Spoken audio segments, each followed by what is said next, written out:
Hello everyone and welcome to Deck Heroes in Depth. In today's video we're going to review the Faen creature cards. The focus will be mainly on the 3 and 4 star creature cards, telling you which ones are good and which ones are bad. Since most 5-star creatures are hard to get and most of them are somewhat good, I will be skipping most 5-star cards. At the end of this video I will also show you guys the ultimate Faen card, because every class has an ultimate card, which I call them. Alright, so I will go to stickers. So Faens are known for their high hit points and thus good for survivability. Faens are also very powerful throughout the game, even if you don't have 5-star creatures, because I think Faen cards, cheap Faen cards, will get you very far in this game. Not super far, but it will give you a very good time. Faen cards. Also, Faen decks are the best deck to use in the Gauntlet because of the high hit points and healing. So you can get extra rounds in the Gauntlet, and since we all know the Gauntlet is the best place to get your 4-star hero, and that's where I also got my 4-star hero. It takes some time, but you will get your 4-star hero that you want. Like for example, if you have a Faen deck and you're gonna roll for gem, you might get like 3 Neander 4-star heroes, which you don't want, you know. So Gauntlet and Trials are the best way to get a 4-star hero. So without further ado, let's start off with the 3-star creatures. First off, the Faen Marksman. The Faen Marksman, in my opinion, is good, almost very good, because for a 3-star creature, she has really good abilities.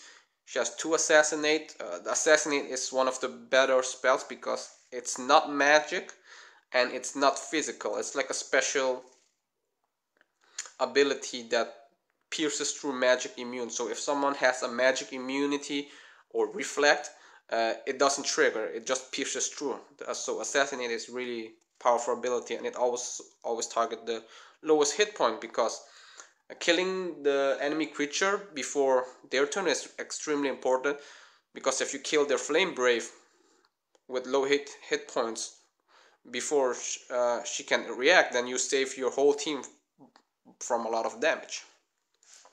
So in my opinion, Faen Marksman is very powerful for a 3-star creature. The Elementalist is bad, I'm not gonna go much into detail.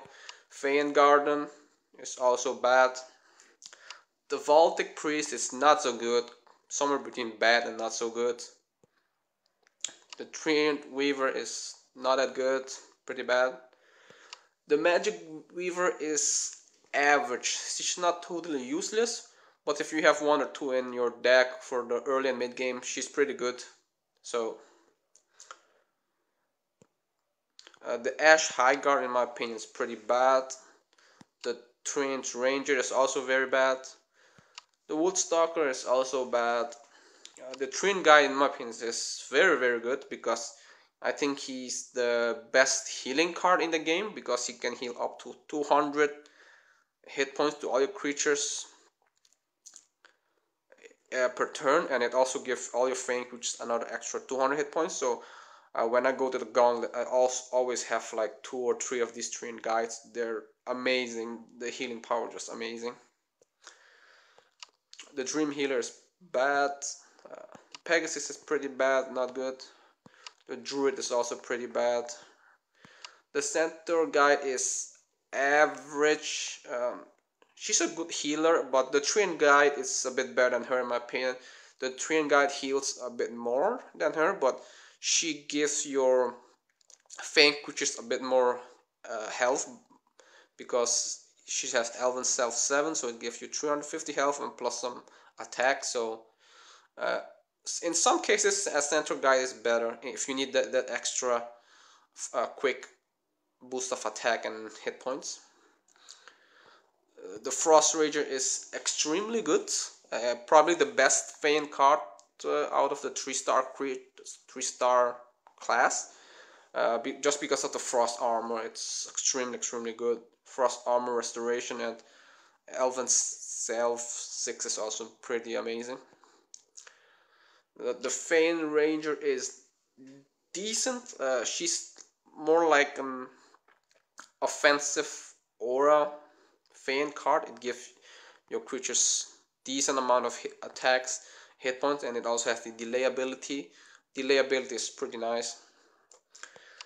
Alright, so that was for the 3-star creatures. Now we're gonna go with the 4-star creatures.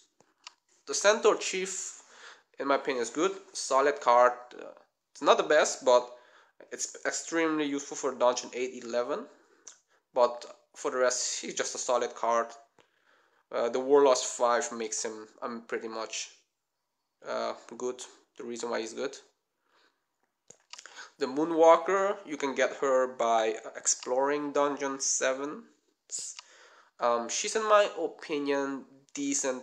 Not the best, but it's not the worst. In against Neanders, she's very good, but other than that, she's average. The Arrow Brave is, in my opinion, good because of the dodge ability and battle blow, and extremely good against Neanders.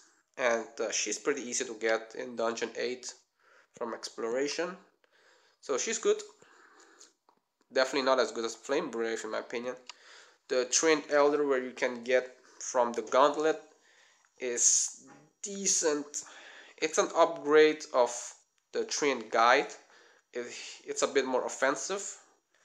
It's good if you have it. It's just good. No other comments. Pale Dragon, in my opinion, is average. First reason, he costs 6 turns to come into play, and the second reason is that he doesn't offer much besides a Sprite Link 6. The Reflex 6 is not very good in most cases. So yeah, it's just an average card. Not super good. Then you have the Faen Rampager, which is pretty bad. It also costs 6 turns, so it's quite bad in my opinion. Probably one of the worst 4-star creature cards for Faen. Then we have the popular Flame Brave. The Flame Brave is extremely good and probably the best 4-star creature out of the Faen deck. The Pegasus Lord is, in my opinion, good. The Cloudburst 7 and Restoration 8 is amazing. Then we have the Faen Mesmer. She's average. An offensive Faen cards when you need more physical damage rather than magical damage. The Master Guide is, in my opinion, good. Delay 2 is pretty amazing, and the healing is also nice. So it's a good card to have in your Faen deck. The Satyr Century is decent. I prefer the Master Guide, but the Satyr Century is also okay. It gives your Faen cards a decent amount of attack and hit points. The Dream Guide, which you can explore from Dungeon 6, is good just because of the Rebirth ability, pretty much. That's the only reason why she's just good. If not, if she didn't have it, it's bad. But she doesn't fit in most decks because she doesn't offer you much, like no good tanking ability, no extra hit points, and her aura just gives your Fiend creatures attack instead of defense. So it's more like situational, but in some decks she can fit pretty well. The Light Brave is an all-arounder. He can fit in most decks just because of his high tank ability, and yes, he can paralyze a creature. So he's good. The Horn Piece is, in my opinion, extremely good. Equal and if not sometimes better than Flame Brave. Extremely good card to have. The Naga Mistress, which is the strongest Faen card, I think, which you can unlock from the dungeon in Dungeon 9-4 and 9-8. It's pretty good. Ice Arrow, the Mass Heal is nice, and the Tempest 5 is pretty much amazing. Alright, I think I cover most of the 4-star creatures. I see I might have 1 or 2 black spots here that I did not unlock. Alright, so as promised, at the end of the video we're gonna check the strongest Faen card, which can be found here if you haven't seen it yet. It's in the Dread Cliffs and it's called the Sea Wizard. So first of all, she has a Tempest 8, which deals 160 magic damage to all creatures and has a 30% chance to make them skip their actions. And second and third skill is the mind-blowing ability of her Sweeping Blow combined with Frostblade. Can you imagine that? It's just holy shit, just too good.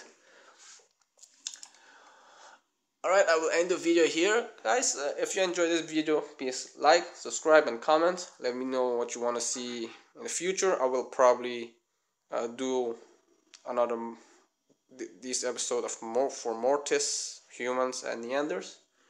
Also check my channel for other Deck Heroes videos. Thanks for watching.